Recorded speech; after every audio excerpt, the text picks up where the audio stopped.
John Cena WWE के इतिहास के बड़े नामों में से एक हैं, लेकिन एक चीज जो उनके पूरे करियर में काफी आम रहा है वो है उनका अजीब अजीब समय पर स्क्रिप्ट से भटकने की आदत। मैचेस के दौरान जॉन सीना को स्क्रिप्ट से अलग जाने की आदत है और कई बार तो उनके एक स्क्रिप्ट किए हुए प्रोमो मटेरियल से अलग जाने में मजा आता है, जिसकी वजह से उनके करियर में काफी मनोरंजक और कभी कभी विवादित पल भी आए हैं। तो जुड़िए हमारे साथ रेसलमेनिया में, जहां हम डब्ल्यूडब्ल्यूई के 10 ऐसे समय के बारे में बात करेंगे जब जॉन सीना अपनी स्क्रिप्ट से बिल्कुल अलग चले गए।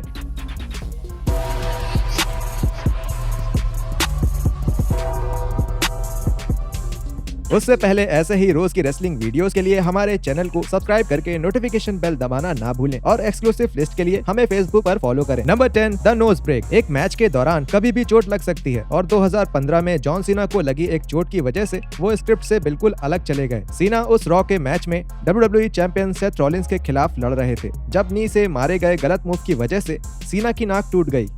जाहिर तौर पर सीना काफी दर्द में थे और इसलिए मैच जारी रखने की जगह वो रोल करते हुए एक कोने में चले गए ताकि वो अपने आप को शांत कर पाएं। सीना ने फिर मैच को अपने तरीके से बदल दिया जिससे उन्हें मेडिकल सहायता मिल सके और उन्हें ये तसल्ली हो जाए कि आगे मैच जारी रखना उनके लिए सुरक्षित है। हालांकि उनकी ये चोट काफी गंभीर थी, लेकिन 2015 के समरस्लैम इवेंट में सीना को लेकर डब्ल्यूडब्ल्यूई की योजना बरकरार रही और आगे चलकर सीना ने पे पर व्यू के सबसे बड़े मैच में रॉलिंस के खिलाफ मैच किया। Number 9, calling Roman Reigns an asshole. जब 2021 की गर्मियों में जॉन सीना रोमन रेंस के साथ एक लड़ाई के लिए वापस लौटे तब उनका प्रोमो अव्वल दर्जे का था। सीना ने रेंस के साथ अपने झगड़े को काफी असली दिखाया और उस प्रोमो के कॉमेडी वाले हिस्से काफी मनोरंजक रहे। एक ऐसा ही यादगार प्रोमो सीन में दिखाई दिया जब उन्होंने साफ साफ स्क्रिप्ट से हटकर एक कमेंट किया जिसमें उन्होंने रेंस को एसहोल बोल दिया। 19 जुलाई 2021 के रॉ के एडिशन में ऐसा हुआ था और सीना की इस टिप्पणी पर जनता का रिएक्शन काफी जोरदार था क्योंकि उन्हें पता था कि उन्होंने कुछ ऐसा सुना है जो अलाउड नहीं था। दिसंबर 2008 में डब्ल्यूडब्ल्यूई का पीजी प्रोडक्ट बन जाने के बाद से ही डब्ल्यूडब्ल्यूई में गालियां देने की परमिशन नहीं है और अगर ऐसा होता है तो वो पूरी तरह से स्क्रिप्ट में लिखा होता है और डब्ल्यूडब्ल्यूई टैलेंट्स कुछ गिनी चुनी गालियों का ही इस्तेमाल कर सकते हैं जिन्हें डब्ल्यूडब्ल्यूई ज्यादा अपमानजनक नहीं मानता क्योंकि वो स्पॉन्सर्स के साथ किसी मुसीबत में नहीं फंसना चाहते। Number 8, the foam hand. अपने करियर के शुरुआती दिनों में सीना को ये बड़े टेढ़े तरीके से पता चला कि अक्सर स्क्रिप्ट से अलग जाना क्यों एक गलत बात हो सकती है। एक हाउस शो के दौरान सीना का मैच कर्ट एंगल से हो रहा था और उस वक्त वो स्क्रिप्ट से अलग गए और जनता के बीच में से एक फोम का हाथ उठाकर ले आए। ये मैच के स्क्रिप्ट में कहीं नहीं था और एंगल इस बात से बहुत ज्यादा गुस्से में थे। अपने पॉडकास्ट पर एन एंडरसन ने यह दावा किया कि एंगल स्क्रिप्ट से अलग जाने की वजह से सीना से इतना गुस्सा थे कि उन्होंने सच में सीना को मारा था। वो कर्ट एंगल से लड़ रहे थे और तभी मैंने जॉन सीना को देखा। मैच के बीच में ही अचानक से वो रिंग से बाहर आए और फैंस के बीच करीब 15 रो तक अंदर गए और वहाँ से एक फोम का हाथ उठाया, उसे गलत इशारा बनाया और कर्ट की तरफ घुमा दिया। ऑडियंस तो खुश हो गई, लेकिन जब उन्होंने वो हाथ वापस किया और रिंग की तरफ फिर से मैच लड़ने के लिए गए तो सोचिए कि कौन वहां उनका इंतजार कर रहा था और अभी जो हुआ उससे बेहद नाखुश था। वो थे कर्ट एंगल और उसके बाद उन्होंने जॉन सीना को बहुत मारा।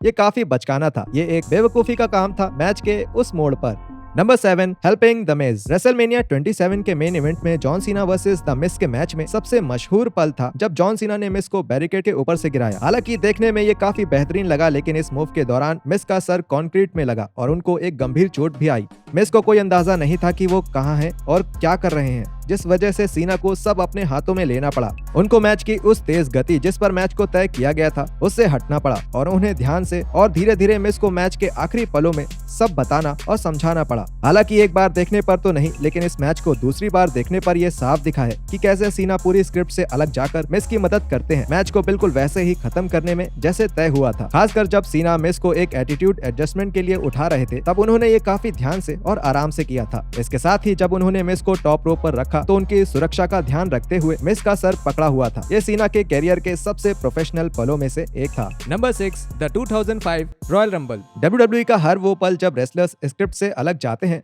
वो जानबूझकर नहीं किया जाता, कभी कभी ऐसा गलती से भी हो जाता है। 2005 के रंबल में ऐसा ही कुछ हुआ था जब सीना और बैटिस्टा दोनों ही रंबल मैच के आखिर में थे और उस दौरान स्क्रिप्ट से अलग चले गए। मैच के अंत में बैटिस्टा को जीतने के लिए सीना को टॉप रोप से फेंकना था, लेकिन एक गलती की वजह से दोनों ही रेसलर्स टॉप रोप से गिर गए। ये डब्ल्यूडब्ल्यूई के इतिहास का सबसे बदनाम पल था जो स्क्रिप्ट से अलग हुआ था और इसकी वजह से विंस मैकमैन गुस्से में रिंग तक भी आए थे और ये मैच एक बार फिर कराया गया जिसमें सीना और बैटिस्टा ही आखिरी दो लोग थे।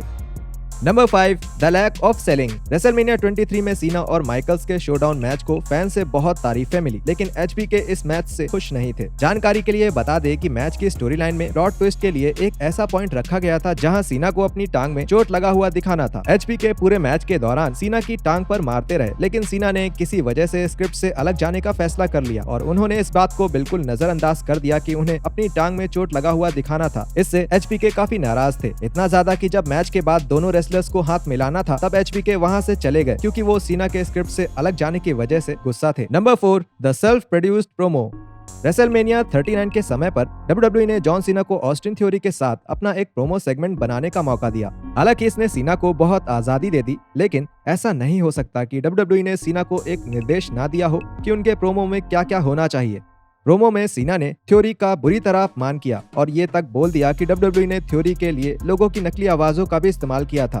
ये डब्ल्यूडब्ल्यूई के लिए एक ऐसा मुद्दा था जिसके बारे में बात करने पर पाबंदी थी, क्योंकि उन्होंने कभी ये नहीं माना है कि वो अपने शोज में नकली शोर और आवाजों का इस्तेमाल करते हैं। अब जो भी हो, ये सीना के लिए एक बहुत बढ़िया प्रोमो बन गया और इसने रेसलमेनिया 39 से पहले थ्योरी के साथ उनके झगड़े को और भी बढ़ा दिया।